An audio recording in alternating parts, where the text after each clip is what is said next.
മതിയാ കാർച്ചേട്ട കൊടുക്കോ ആ ചേട്ട കൊടുക്കും ചേട്ടൻ എടുത്ത്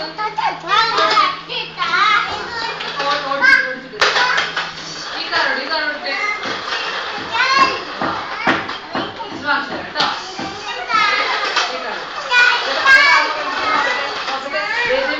വീട്ടിൽ പോയി